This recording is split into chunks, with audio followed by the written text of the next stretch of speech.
امریکا په پېښور کې د لګښتونو د راکمولو په موخه خپله کونسلګري تړلې ده. ویل کېږي چې اوس مهال امریکا پر پاکستان په ټولیزه توګه بې باوره سوی چې دا چاره به د دواړو هیوادونو په اړیکو منفي اغیز هم ولري. په پاکستان کې د وروستیو ناامنیو زیاتوالی هغه ستره سرخوږی چې د نورو هیوادونو د سیاسي استازوالیو شتون او کاري اډانې له ننګونو سره مخ کړې ده. سلام، وخت مو په خیر. دا د نن خبره د نن شپې په نن خبره کې پر همدې موضوع بحث کوو. لومړی ښاغلی مارچ صاحب، تاسو ته ښه راغلاست، وایم په خیر راغلاست خپرونې ته. په پېښور کې د امریکا د کونسلګرۍ د تړل کېدلو په اړه ستاسو نظر څه دی؟ لطیفي صاحب محترم، اصلا خبره دا ده چې په پاکستان کې ورځ تر بلې وضعیت یا حالت رنګین کېږي، خرابېږي. پاکستان یو پروتهیي هېواد ده، جوړ کړی د غربي نړۍ د خپلو موخو اهدافو لپاره. جوړه کړې افغانستان د هند واخیستله په ډېر وخت زمان د دویمې نړیوالې جګړې نه وروسته د شوروي په وړاندې چې ګرم اوبو ته رانیسي. دا یو مملکت پرون د پاکستان په اسلامي فکر باندې جوړ کړ. بله، مدرسې، مصارف ټولې سعودي و عربو انګریز و غرب دوی ورکړه تر پورې چې دلته یو افراطي اسلامي په نوم د مملکت جوړ کړي، تر هغه چې یو دیوال سي روسیه ونسي کړلی یا شوروي د وخت هند ته لاړه شي. دا یو واقعیت خبره ده. بله، د دوی چارواکي تر نن پورې د غرب لخوا نه ټاکل کېږي. خپله جنرال حمیدګل دوی ویلې زموږ چیف افسر او چارواکي په واشنګټن کې ټاکل کېږي. بهرنی کورنی سیاست مطلقا غرب ورکوي او دغه چارواکي چې هم دي که چیرې کومه تخطي وکړي یا مثلا خبره ونه مني یا ثابت کوي یا یې وزني یا یې ولورته زندان ته اچوي. بله، موږ دا ثاني لیدلي د وزیرو د علي بوټو، ضیاءالله بېنظیر بوټو او داسې د زندان په عمران خان ګورو، موږ نظربند تابعید پرویز مشرف دا کیسې ټولې شته. چارواکي په دې پوهېږي دغه لپاره دوی خپله ټوله شتمنۍ په بهر کې پانګونه کوي. کورنۍ د جنرالانو د آیسای د مشرانو په بهر کې یو متقاعد جنرال یا متقاعد چارواکي د ماته څوک ثبوت کړي چې په پاکستان کې راځي. دا تقاوت یې کړی نه وي، دغه پیسې مقصد راټولې کړي، بیا نو کاناډا، اروپا او استرالیا په دې کې. بله، نو بنان اوس نو دوی حکومت د پنجابیانو و پنجاب دا اداره کاوه. دغه ځینې صوبې لکه د دوی د اشغال لاندې دي، بلوچستان او پښتونستان، حتی یو څه سنګیان یا کشمیریان، چې دا کشمیریان او سنګیان چې دوی سره هوښیار وو او له هنده د اردو څخه هغه هندین خاوره ده، هند وګړي دي، د هغوی سره چلند یې توپیر وکړ. په خواشینۍ سره چې په افغانستان کې هلته 50 کاله جنګ و جګړې و کورنۍ ناخوالې و مختلف حاکمیتونه و پردي لاسوندې، پردي جاسوسان، پردي پالیچکي دلته حاکمان وو. دغه لپاره دغه د پښتنو بلوچانو باندې ډېر ظلم وکړ او دغه سیمه همیشه د ترایګر په نوم د بل په نوم باندې ټکوله او په دې کې پیسې اخیستلې او مختلفې ډلې راوستلې او هرې خواته لېږلې او په دې مقصد ځوان کاوه. ګوره فدرالیزم کې باید مساویانه حق وي. پنجاب آبادي ګوره د بلوچانو ګوره د پښتنو ګوره. یا دوی تانه ورکوي او دوی وروسته پاتې دي ډبرو د عصر زمان خلک دي. نو دغه ته چارواکي ته باید توازن د قوا ولري، مساویانه طرز کړه. آیسای حاکم ده، آیسای هر څه مخې ته بیایي، کنټرولوي. د آیسای تر شا مارزو کې چې غربي نړۍ ده. دا بلوچستان کې څه نارامي و، دا خبرې دا ټولې د ایران لپاره پروژه ده. مخکې هم هلته نارامي و د چین لپاره، د چین مخ هدف کې بادر پانګونه ونه کړي. همداسې په کشمیر کې هم نارامي وکړه، ځکه دغه پروګرام د چین چې جوړاوی دا له کشمیره د روډ بیلټ تر ګوادره پورې و. دغه لپاره هم دا کار ده. اوس د ایران لپاره دلته سلام مهمات سیستان ایرانیان ته خبر دي، ترهګرې ډلې جوړوي. ځکه چې دا وروک د وزیر خارجه د روسیې دا هم راپورته کېږي. نو دا برنامې هم ته بل ډارېږي، ځکه سعودي سره تړون لري د دفاعي. اوس ایران که سعودي سره لیکلي دی دوه لارې لري، یا به سعودي نه دفاع کوي له پاکستان ایران سره به لیکلي ډېره زیاته مننه کوم او بله خبره بخښنه غواړم معصم منیر له امریکا سره ژمنه د عسکرو کړې چې اسرائیل ته به ورکوي او دفاع به کوي. خوشحاله اوسئ. دغه لپاره هم ځان ته خلاصه حالت خراب ده. امریکا فرانسه او دوی بانې کوي چې موږ د لګښت لپاره ایسه کو دوی خپل ډیپلوماتان پاسي دوی پیږي دلته جګړه راځي ایران پې حمله کوي. ډېره زیاته مننه کوم. ایران له حملې نه وروسته پاکستان لیکلي بیا به پیاده ډلې او مختلف افراطي ډلې به ایران ته ننوځي دلته به جګړه ګرمېږي. د هغه وجه نه دوی خوشحاله اوسئ. ماري صاحب تاسو ته یو ځل بیا ښه راغلاست. وایم آیا امریکا نور په پاکستان په بشپړه توګه بې باوره نه ښکاري؟ نه دا مسله نه ده. بې باوري او د لګښت خو دا کیسې نه دي. دا برنامه مخکې چې د ایران باندې حمله وکړي تاسو ګورئ پوتین سره په الاسکا کې وکتله د سیمې هېوادو سره وکتل چین ته پلاوی راغی. عاصم منیر یې 4 وارې و دا آصف عاصم منیر ته یو ته په شهباز شریف ته لاړ امریکا ته. دوی ته یې وویل چې برنامه دا ډول ده. پاکستان غلطه محاسبه وکړه. پاکستان فکر کاوه چې امریکا به په ایران حمله وکړي دا مسله به زر هواره کړي او اول کې فکر کاوه شاید هېڅ حمله ونه کړي دا مسله حل شي. هلته یې ټټر وکړه لکه څنګه چې 40,000 خپل پوځ کرایه په توګه اسرائیل ته منلي وه چې اوس 14,000 په اسرائیل کې د حماس او د فلسطینیانو په وړاندې جنګېږي. په دې ټوله دنیا خبره ده، افغانان هم خبر دي. همدا ډول له سعودي سره یو تړون هم لاسلیک دفاعي ببینان دوی مخکې ضمانت کړی ډېرې پانې وه. ماري صاحب یوازې دا نه چې امریکا په پېښور کې خپله کنسلګري تړي بلکې له دې وړاندې داسې اوازې هم وي چې فرانسه هم په کراچي کې خپله کنسلګري تړي. ټول متحدین یې تړي په همدې معنه چې لګښت دا کوي. دوی وایي چې د خپل ډیپلوماتانو خوندي کوي برنامې نه ټول خبر دي. ما درته عرض وکړ چې پاکستان ډېر کوشش کړی. کله په افغانستان حملې کولې بوی ته ښودل چې زه مصروفه یم. کله به په بلوچستان په دې ځای کې نامني راوستله. کله به د کورنۍ مشکلات جوړوله. په تیرا کې جای تخلیقیل د باګرام 2 برابره جای ورته ویل سوي چې دا ډبه جوړه کړي. د دې کې هم ځنډ وکړ د دې لپاره چې نامني ده او د اسماعیل خان کې PPP ده دا قصو باندې امریکا بالاخره ورته ویل دا کار خلاص کړه. په بلوچستان کې ما وخته نامني ویلې دوی سلام ویمات او مختلفې ډلې هلته ویوړلې چې د نخبګانو ته که پارلمان ته په ایران کې یو کس هم ویلې چې پاکستان دا کارونه وکړه که چېرې موږ امنیت او تهدید څه موږ حمله پرې کوو. بله خبره دا ده چې سعودي او عربي هېوادونه نه غواړي مستقیما ځانونه مواجه کړي او مخامخ کړي له ایران سره ځکه دوی 2 علت لري. یو په اسلامي عقیدهیي دیني حساب باندې دوی ملامتېږي چې د غرب په امر باندې تاسې راځئ مسلمان سره جګړه کوي. یو دوم دی په دې کې که ایران امریکا ووهه بالغ سعودي ته څوک اهمیت هم نه ورکوي او نه عربي هېوادو ته تنها تیل دي او خاص هم دوی کې نیولي. د هغه لپاره غواړي دغه جګړه پاکستان ته راوړي. پاکستانیانو چې مخکې پیسې اخیستې محاسبه یې غلطه کړې. دوی فکر کوي یا به جګړه نه کېږي یا به د امریکا او د ایران جګړه داسې وشي دوی ته به ضرورت نه وي. اوس دوی ته اړتیا ده قوي ترین جګړه پیل کېږي ځکه چینایانو خپل دغه د سیپیک او د نور پروژې پرېښودلې. تاسو اورېدلي 2 هفتې مخکې اعلان وکړ او د امریکا ته ورغی. د هغه چې خپله کیس پکې کړلې. په کشمیر کې بین امنیتي جوړه کړه هلته سرحد کلک کړ چې د ایران دپاره د چین نه کوم حمله ونه شي د حملې په نوم باندې. هند ته یې وویلې چې ما ته د خپل تدابیر ونیسه. دلته اوس راځي دلته ښه کلکه جګړه د ایران او د پاکستان کېږي او سعودي دا کال امریکا او غرب سره منلی چې د ما په ځای به نیابتي جګړه پاکستان وکړي ځکه زه خو د اسلام ټټر وهم او دلته په اسلامي نړۍ مشرتوب کوم او د بنیاد د اسلام د دې جرم په پیل شوی ده.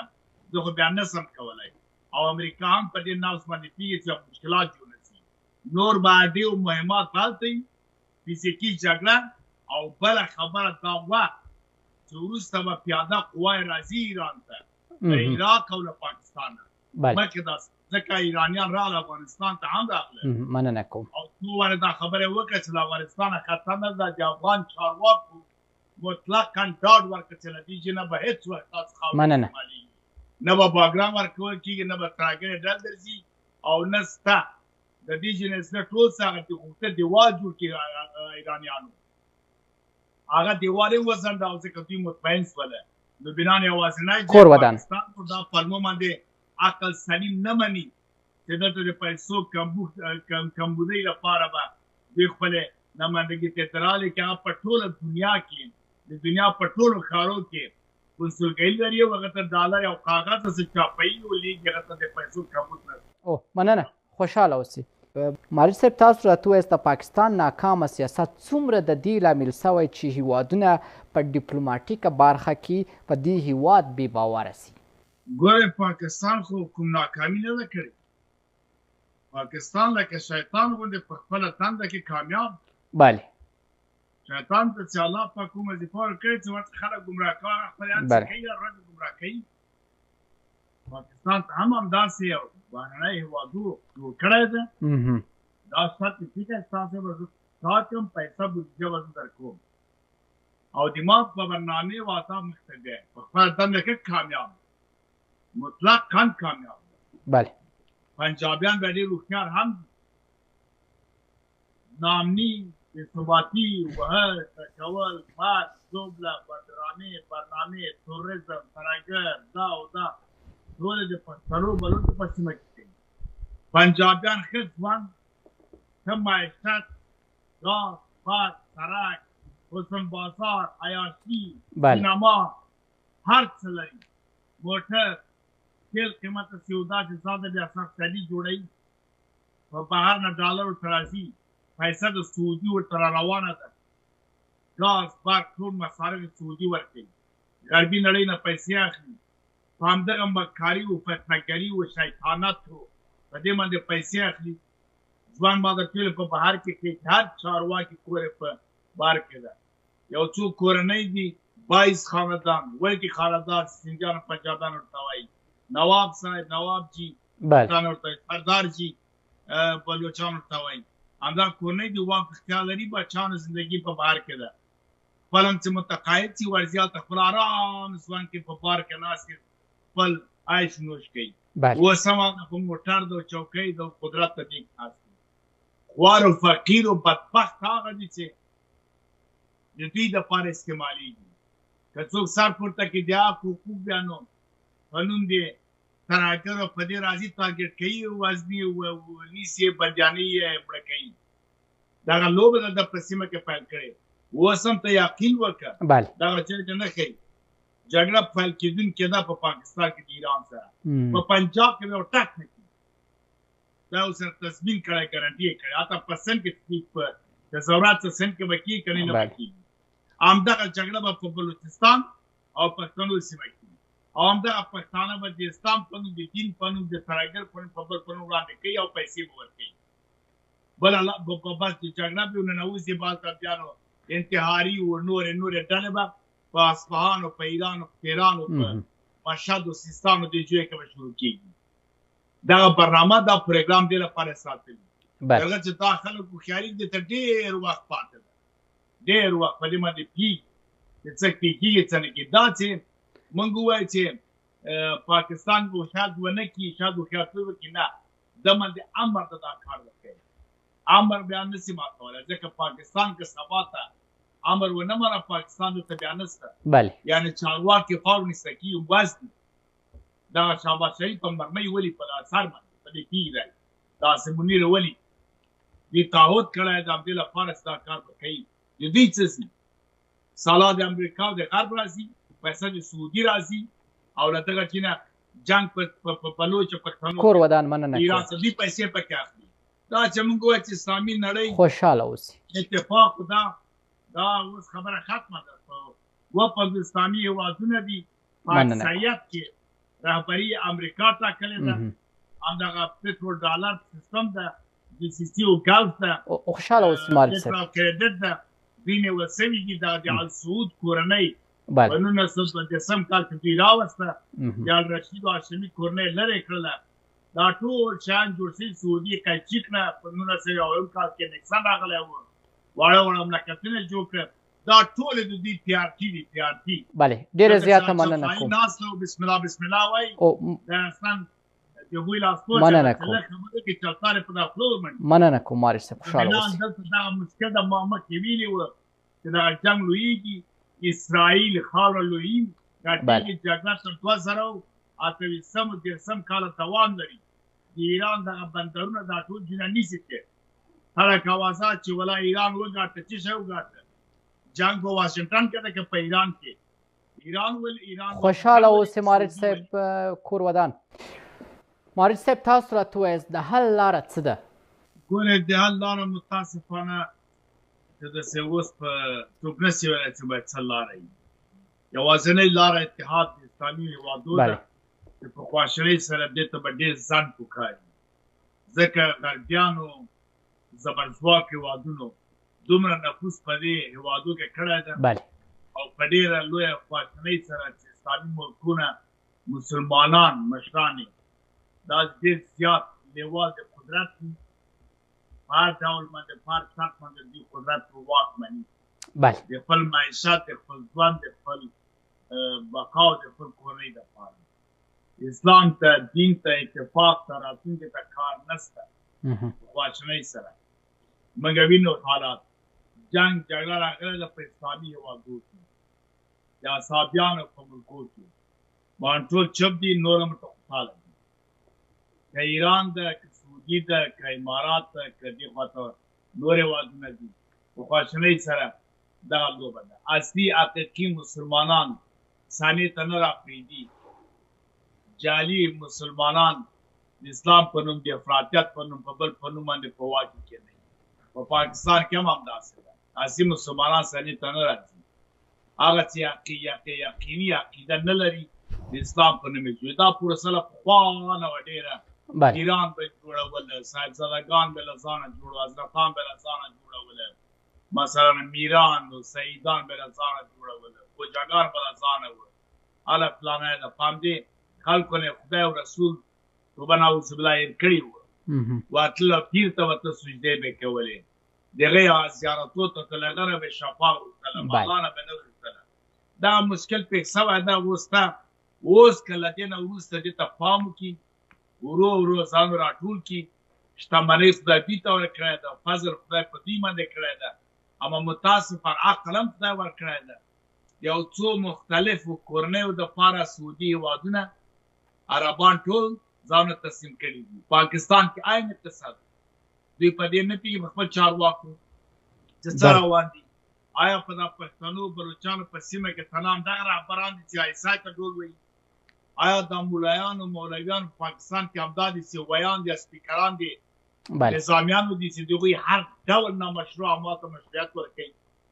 خو خلک به کله کله پوه شي، باید هوښیار شي، خپل ځوان خپل معیشت ته تر څه وخته پورې نیابتي جګړې به وي، کونډې به وي، یتیمان به وي، بورې به وي، دا کیسې به تر او کله کله بیا دغه سیمه کې اسرائیل ته ورکړه شوله او رهبري هغه ته ورکړه، ځکه نقشې جوړې شوي دلته پرتې دي، موږ سره دي، ما وښودې تلویزیونونو کې چې کوم کوم چیزونه دوی غواړي. مذهبونه درته یو مذهب په نام د ابراهیمي جوړوي. دغه پروګرامونو دپاره تر 2010 کاله بیا 2010 تر 15 پورې په دنیا کې پیسه یوه پیسه کې هغه هم څوک نه ویني، ټول به په ډیجیټال او آنلاین. مننه کوم. پاسپورټ لامباین هم بیا له منځه بیایي. هر څوک چې حکومتونه نظامونه یو نظام جوړوي، دې ته لارې روانې دي په بل شکل باندې. ټول واک اختیار به له وزر او قدرت سره وي. دغه لپاره مخکې له دې نه باید قرباني څوک ورکړي؟ هوښیار خلک قرباني نه ورکوي، ګټې کوي ځوان ته، راتلونکي ته، خپل دین ته، خپل آیین ته، خپل عرف و تعامل و ناپوهه هېوادونه د نیابتي جګړې دي، وهل دي او ټکول دي، په یو نوم پابند دي. موږ مثال افغانستان کې دا 50 کاله دا مړ کړو، هغه مړ کړو، دا مړ کړو، ټوله برنامه د شرق په غیر د روس امریکا جګړه وه، ته دا نه راځي، اما بېګناه موږ مړ کړو، په یو نوم پابند دي. دا حالت په پاکستان کې هم ده. اوس ایران ته ځي، سعودي دا پړاوونه تېر کړي وو، پخوا دا مسایل حل کړله. هلته به هم چې ما نومونه واڅه رشید کورنۍ به دوی له حجاز نه نجد ته به لاړل، نجد ته به حجاز نه لاړل، مدینې وهل ټکول به وو په خپل منځ کې. ال رشید کورنۍ داسې وکړل، ال هاشمي کورنۍ داسې وکړل، فلانی فلانی دا کراکره وی حل کړل. کور ودان ښاغلی مارج صاحب واک یې بل چاته ورکړ. خوشحاله اوسئ. لبنان اتفاق و اتحاد د اسلامي نړۍ او د سیمې هېوادونه ګڼه کوي. مننه یا کوم. به چې ګټې یو بل سره شریکې دي، باید اتحاد وکړي. مثلا ګاونډیان خوشحاله اوسئ. دلته باید اختلافات نه وي، که نه بیا زمینه بهرني ته برابرېږي. درنو لیدونکو دا وه د نن شپې د نن خبره.